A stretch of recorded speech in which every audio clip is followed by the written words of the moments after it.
Hello friends, this is physiotherapist Dr. Shruti Parekh working in Advanced Knee and Shoulder Hospital run by renowned arthroscopic surgeon Dr. Prathmesh Jain in Ahmedabad.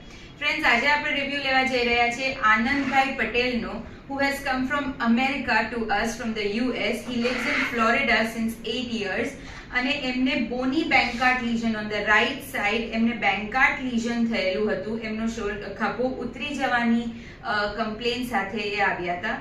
તો આવો જાણીએ, આપણે એમનું આર્થ્રોસ્કોપી repair કરી દીધું છે, bony Bankart repair, Hill સેક્સ defect repair કરી દીધું છે રાઈટ શોલ્ડરમાં અને એ વસ્તુને થઈ ગયો છે લગભગ દોઢ મહિનો થઈ ગયો છે. આવો જાણીએ એમનો રિવ્યુ અને એમનો પ્રોગ્રેસ.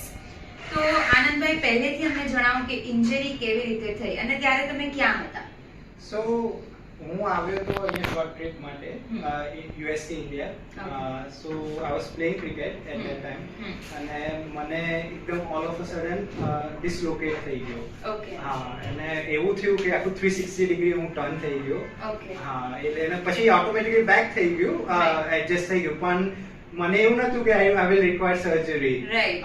તો એ પહેલા થયું હતું ડિસલોકેટ? હા, યુએસ માં બી મને થયેલું હતું. ઓકે. હા, અને for that I did physical therapy over there, right, like અને અહીંયા આવ્યા તો મને એવું જ હતું કે ફિઝિકલ થેરાપી કરીશ હું મહિનો દોઢ મહિનો તો થઈ જશે, રાઈટ. પણ પછી સરને મળ્યા, પ્રથમેશ જૈન સરને, અને he recommend to do MRI and then CT scan as well to understand કે ભાઈ બોન લોસ છે કે નહીં, રાઈટ. અને એના પરથી મને એમને ડિટરમાઇન કર્યું કે ભાઈ ના, આ સર્જિકલી ટ્રીટ કરવી પડશે.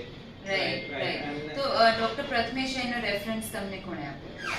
અમારે ત્યાં basically my family lives in Gandhinagar. ત્યાં હાઈટેક હોસ્પિટલ કરી છે, અને અને ત્યાંથી sir I think came for one surgery over there, so I met him for a brief moment. Okay.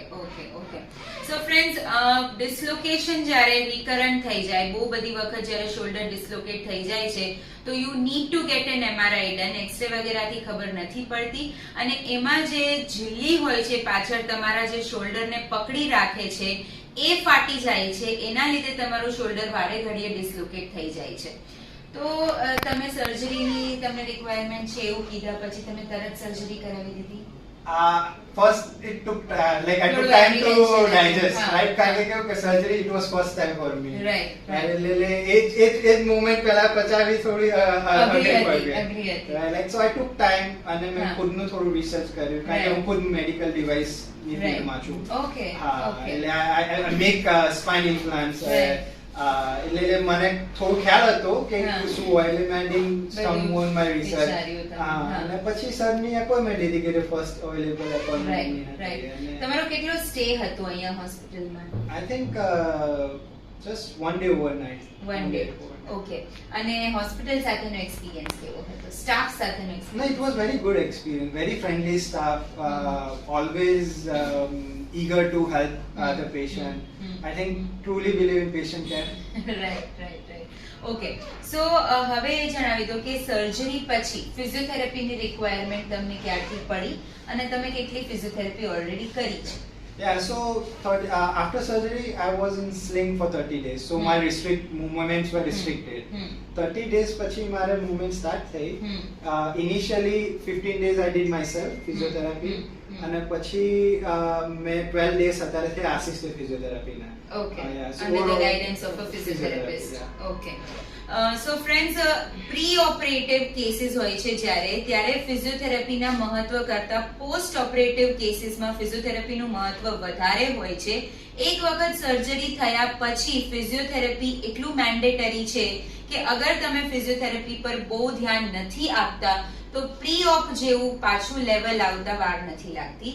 તો અત્યારે હવે આપણે જોઈ લઈએ કે ખાલી 12 દિવસના અસિસ્ટેડ ફિઝિયોથેરાપી સેશન્સ પછી અને એમની જાતે 15 જ દિવસ કર્યા પછી એમની ઓલરેડી રેન્જ ઓફ મોશન કેટલી અચીવ થઈ ગઈ છે.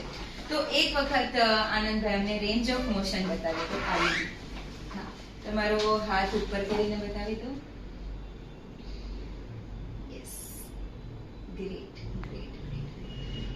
પરફેક્ટ. કેટલું સ્ટેબલ લાગે છે હવે ના ઇટ્સ વેરી ગુડ જે રીતે એટલે હવે આમ ખસી જવાની ને ઉકળી જવાની ના. ડર નથી લાગતો એવું તમને નથી લાગતું. ડિસ્લોકેશન નો ડર નથી લાગતો બટ ખાલી ખુદનો ડર હોય કારણ કે માણસને સર્જરી થઈ હોય એટલે યુ ગેટ વેરી સર્જરી થયેલે થોડું એપ્રિહેન્શન રહે રાઈટ સો હવે પાછા અમેરિકા જવા માટે રેડી થઈ ગયા છે ટ્યુઝડે હી ઇઝ લીવિંગ અને he is already very confident about his right shoulder કે હવે એમને ત્યાં જઈને હેરાન નહીં કરે અત્યારે already A shoulder range of motion exercises થી ગ્રેજ્યુઅલ સ્ટ્રેન્થનિંગ પર પહોંચી ગયા છે and now he is about to leave. He has, I think, already resumed his daily activities. બધું તમે resume Yeah, કરી I'm દીધું already છે. working. Yes, and his face also shows happiness quotient કહી દો અમને કે on 10 અમને જરા rating આપી દો કે on 10 how do you feel, what is your happiness quotient, what is the hospital's I would service recommend quotient? highly. Like I would say like 10 on 10. 10 on 10. Okay.